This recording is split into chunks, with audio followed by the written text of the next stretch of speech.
Alas 4 pa lang ng umaga sa Sitio Paradahan sa Masbate.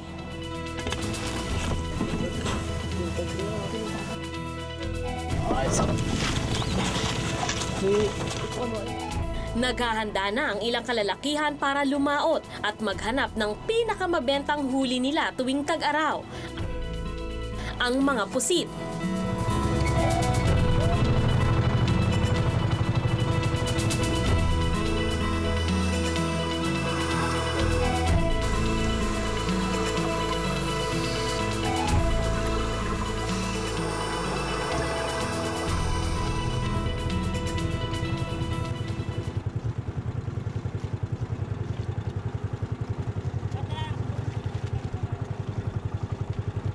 Sa bangkang ito, 2 ang matanda, 1 ang binatilyo at 3 ang bata, ang magkakaibigang sina Jameson, Estoy at Jason.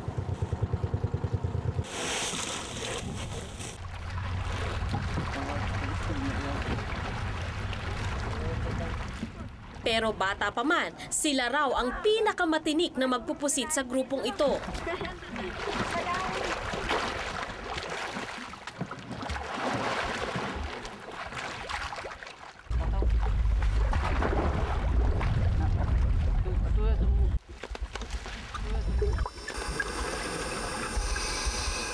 Nang iniladlad ang net, sinimulan na nila ang pakikipaghabulan sa mga pusit.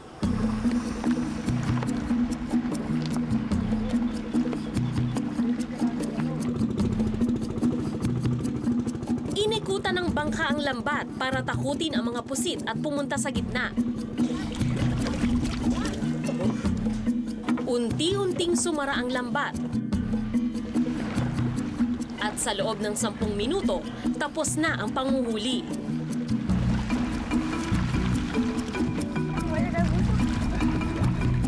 Pinahanga ako ng mga batang ito sa bilis ng kanilang operasyon. Ano yan? Ito yung pins niya. Improvise. Yari sa kahoy. Tapos, meron lamang rubber para dumikit yung paa niya. Yan, katulad ni Jason, isa lang yung fin na gamit niya kasi hindi pa siya sanay. Pero magaling lumangoy ito. Di ba, no? Pati yung goggles niya improvised. Kaya lang, malaisdaman sila kung sumisid.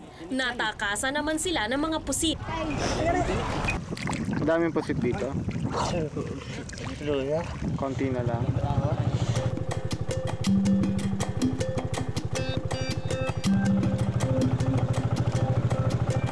Pero di bale, simula pa lang naman ito ng aming araw.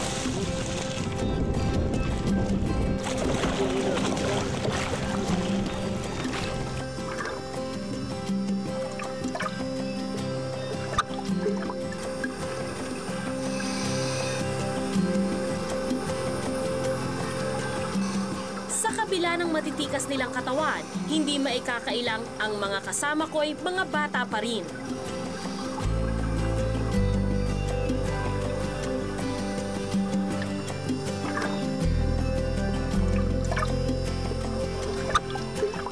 Pero sandali lang ang katuwaan sa ilalim ng tubig para sa 3. Dahil alam nilang hindi ito oras ng paglalaro, kundi isang buong araw para sa pagbabanat ng buto. Pagkatapos ng sandaling katuwaan, mistulang tinalikuran ni na Jason, Estoy at Jameson ang pagiging bata.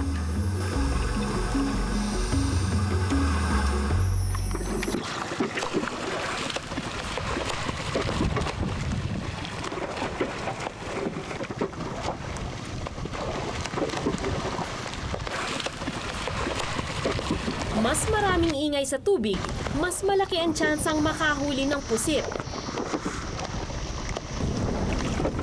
Si Mang Antonio lang, tatay ni Jason, ang nag-iisang matanda na kasama ng mga bata sa tubig.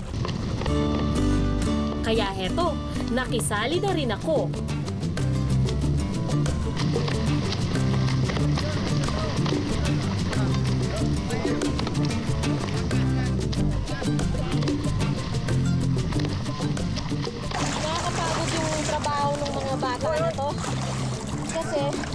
nila sa dagat, pinapalo nila yung tubig para mabugaw nila yung mga puset. Tapos pumasok dun sa bulsa ng net. Paulit-ulit nilang pinapalo. Tapos minsan, kumukuha pa sila ng bato sa ilalim. Tapos binabato nila. Sandali pa lang ako sumama, hinihingal na ako. Pero sila, buong maghapon nila itong ginagawa.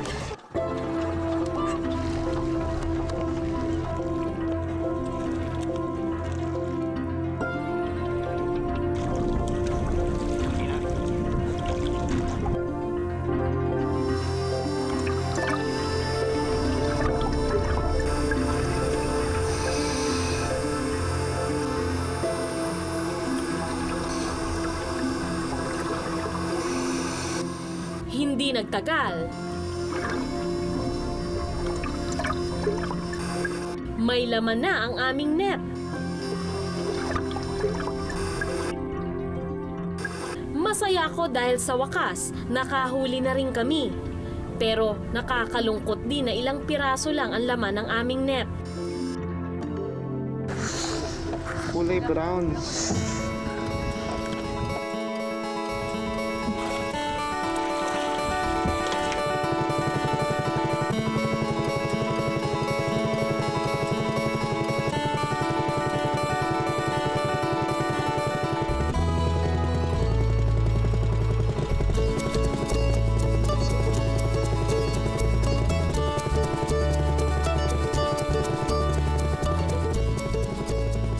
Siyam na beses sumisid ang grupo buong maghapon.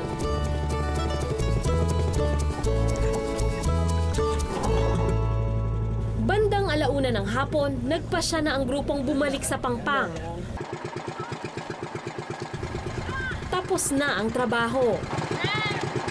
Pwede nang muling maging bata sina Jason, Jameson at Estoy. Isa na namang araw ang nadagdag sa pagkakaibigang hinubog ng alon, pinalalim ng dagat, at pinatibay ng bawat paglalayag.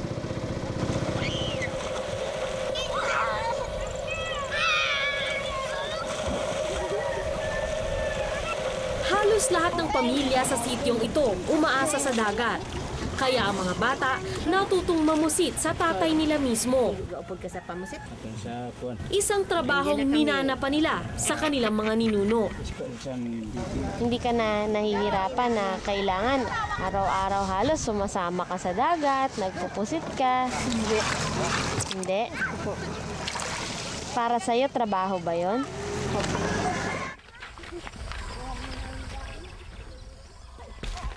Abala man sa hanap buhay, nakakatuwang malaman na nag-aaral pa rin ang mga batang ito. Si Jameson, grade 6 na.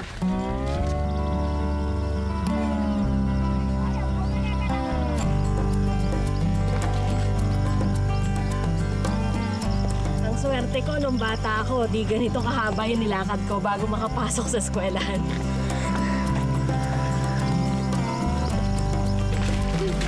Ano yung eskwela nyo? Hindi pa tanaw dito? Hindi pa. Kanina pa tayo naglalakad ah. Paano kaya pag umuulan? Basa. Kasama ang mga bago kong kaibigan, pakiramdam ko bata rin ako.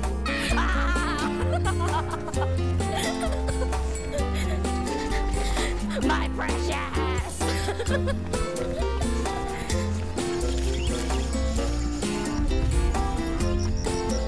Malapit na ba tayo? Malapit na? Andito na tayo? Saan? Dito na tayo. Malapit na lang. Parang gubat naman po eskwelahan niyo. Ay! Hirap naman punta.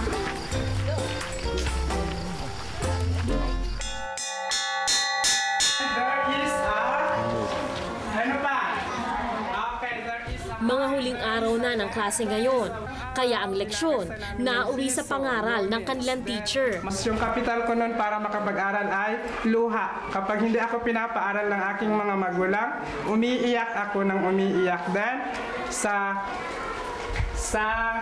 unti-unti hanggang sa ngayon, nakapagtapos din ako at nakapag-serbisyo sa aking mga kabarangay.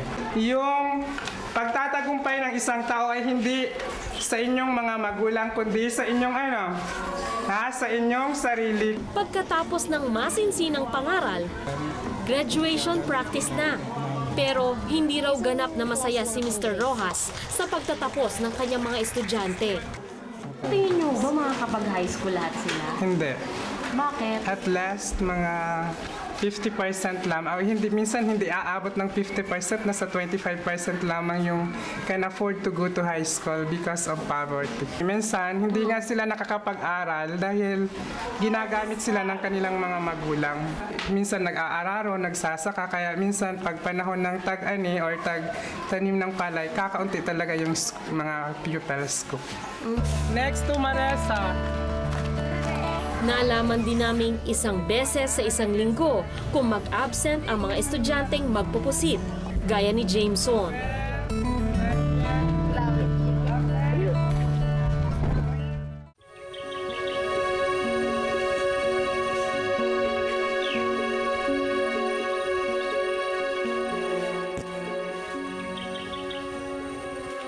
Dose anyos pa lang si Estoy pero halos buong araw na akong magbanat ng buto.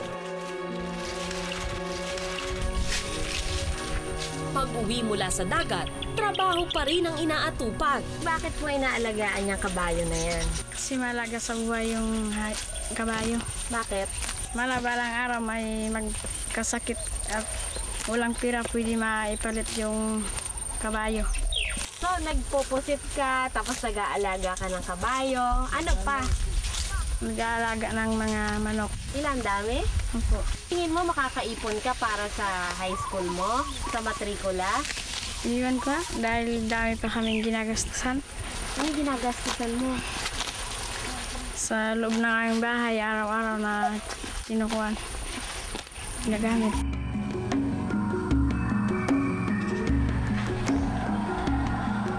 Nalaman kong pumupunta lang si Estoy sa Sitio Paradahan tuwing Sabado at Linggo at tuwing bakasyon. Malapit daw kasi ito sa dagat. Ang kanyang magulang at 6 na kapatid nakatira pala sa isang malayong baryo. Ano pa yung ginagawa mo? Nag-aaraw. Nag-aararo ka pa. Tuwing narito si Estoy, pagtulong sa bukid naman ang inaatupag niya.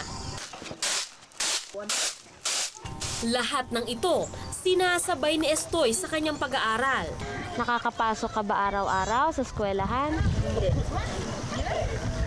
Gaano kadalas ka pumasok? Minsan nga sa isang semana, 2 lang ako magpasok. Sa isang linggo, 2 ka lang pumapasok. Ba't ganon? Dahil trabaho.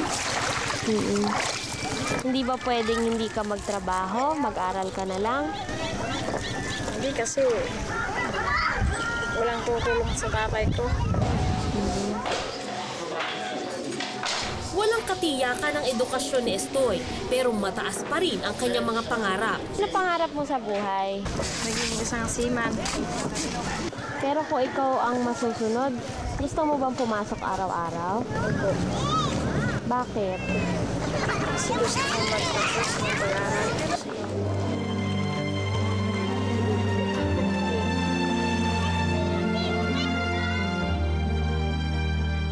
Ngayong bakasyon, dumami ang batang magpupusit sa Sitio Paradahan.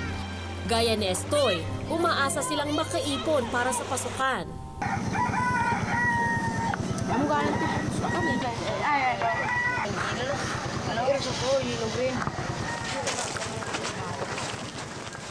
Ano po yung problema?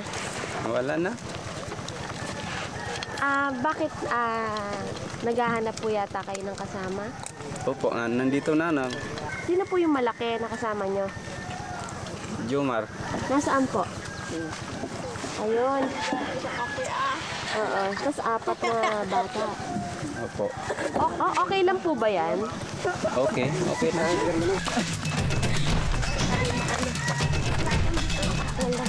Bigat pala ng bangka, no? Kaya mo buhatin? Ha?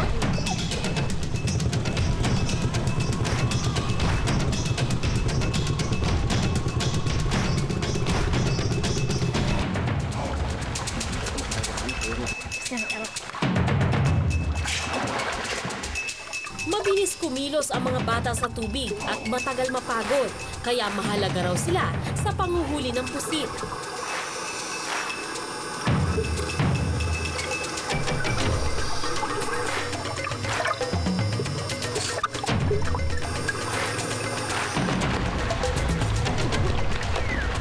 Lalo pa ngayong mas madalang na ang pusit dahil sa dami ng pamilyang umaasa sa dagat. Sa isang araw, ilang beses kayo nagda-dive? Minsan, Nag-aabot talaga minsan ng 20.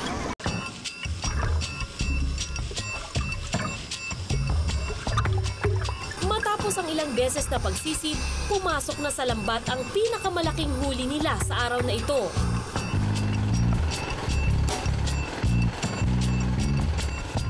Dahil linggo, tradisyon na mas maagang tapusin ang trabaho. ano po yung nakuha? Mang Antonio, Isda. gaano kadami po? Dami? Marami yan? So, masasabi bang okay tayo ngayon? Okay yung huli mo? Okay lang. Ayos lang? O lugi? Ano, okay? Mahal ba mabenta ito? Ganitong isda? Barato lang dito. Mura lang? Magkano kilo? Mexico. 25 lang. Sige, so ibebenta na natin doon. Hindi na. Ay, hindi na? Hindi na. Ano, para saan to? Ito, ulam. Iulap pang ulam. Ay, ulam na lang.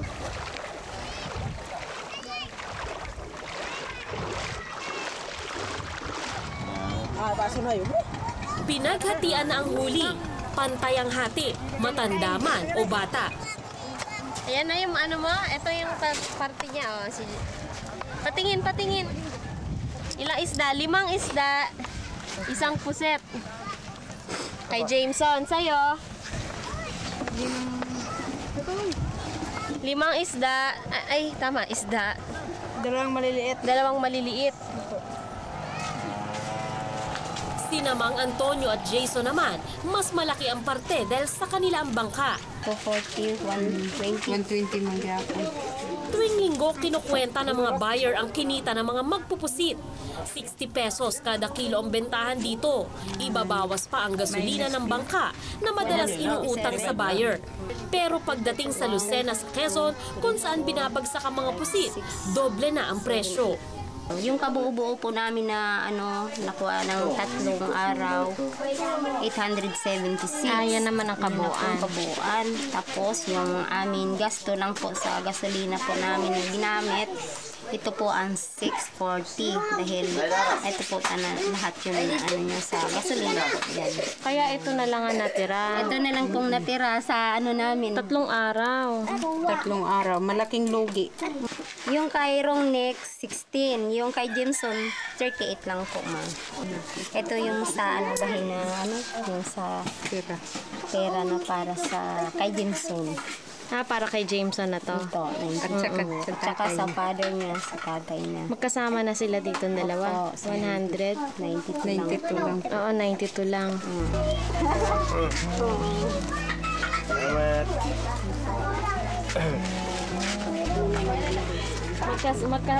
Yung pong 100, magkasama na kayo dyan ni Jameson, tsaka ikaw? Opo. Para sa ilang araw yan nakita? 2 araw ito. 2 araw? 2 araw po. Ilang kinita? Konti. Ano, saan mo gagastusin yan? Bibili lang yung kape. Pwede na yun. At saka isang salop na bigas. Ayos na po ito. Ano yung ulam? Wala pang ulam. Maghanap pa na po.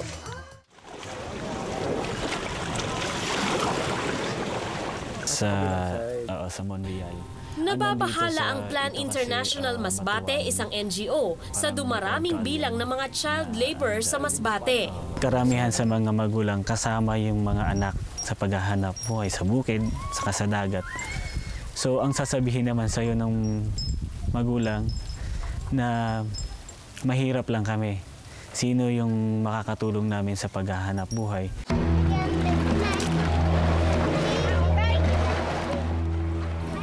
Hindi naman daw lumalabag sa batas ang mga magulang ng mga batang magpupusit.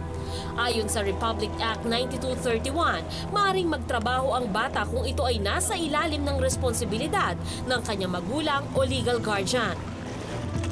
At kung hindi nakakasama ang kanyang trabaho sa kanyang buhay, seguridad, moralidad at kalusugan.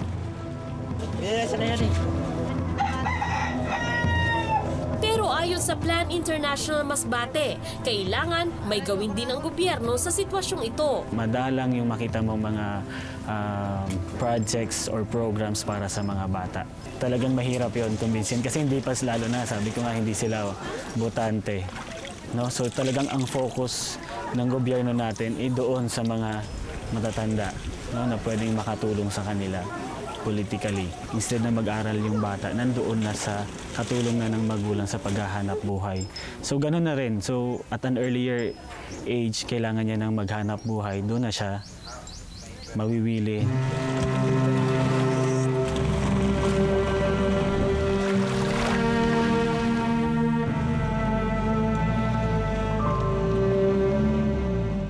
Sa ilang araw ko sa sitio Paradahan, nakita kong tila nalimot na sila ng gobyerno. Walang maayos na kalsada. Ang tubig galing sa balon. At wala ring kuryente. Kaya ang mga tao, kanya-kanyang hanap ng libangan.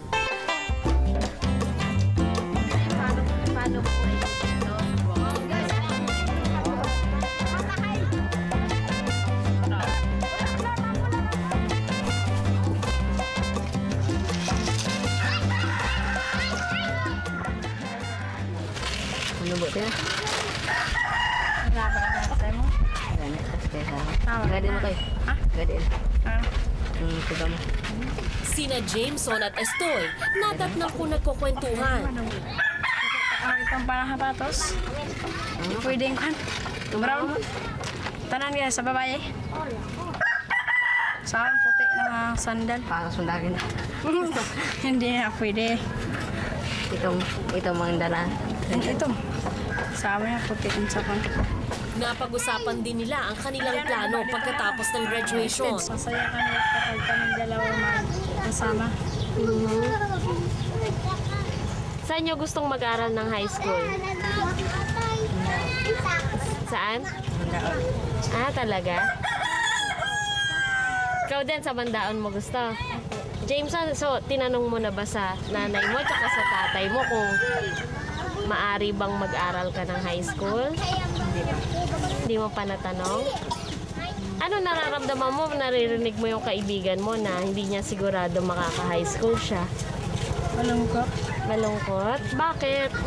Kasi kung hindi siya makapag-aral ng high school, wala na akong kaibigan.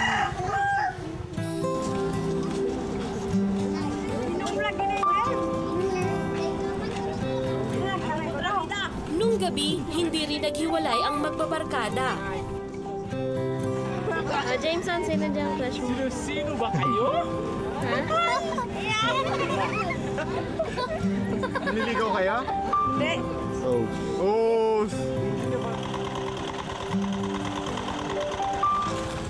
Bandang alas 9, sumama ako sa pag-uwi ni Jameson. Ilan po yung anak niyo? 12 po. Nahirapan po ba kayong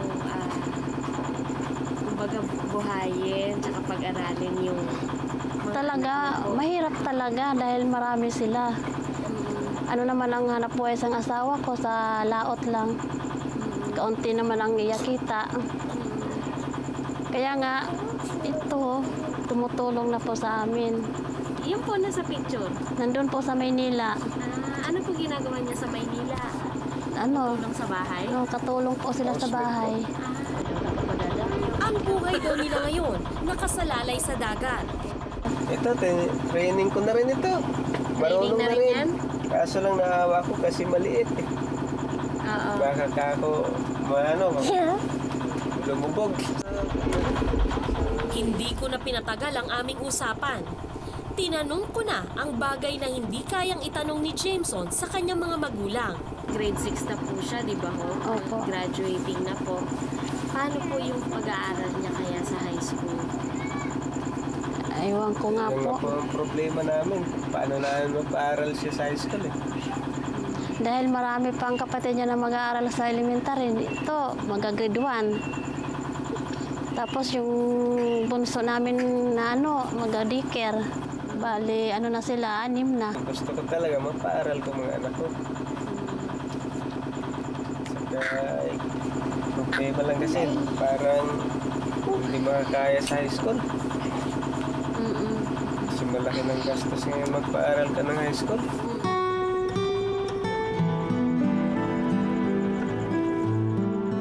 Kung ako ang nasa lugar ni Jameson, naiyak na siguro ako sa narinig ko. Pero naramdaman ko ring naihanda na niya ang sarili sa katotohanan. Sa aking pag-alis, naisip kong sana dalawin agad ng antok si Jameson. At sana mapangiti siya ng kanyang panaginip.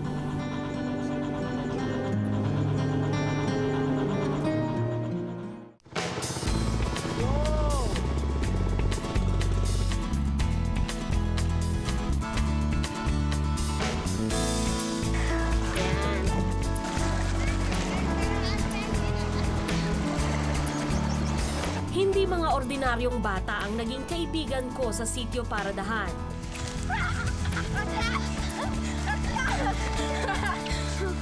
Mulat sa kahirapan at tagtag ang katawan sa trabaho. Tinuruan nila akong magpasalamat sa maliliit na bagay na meron ako sa buhay.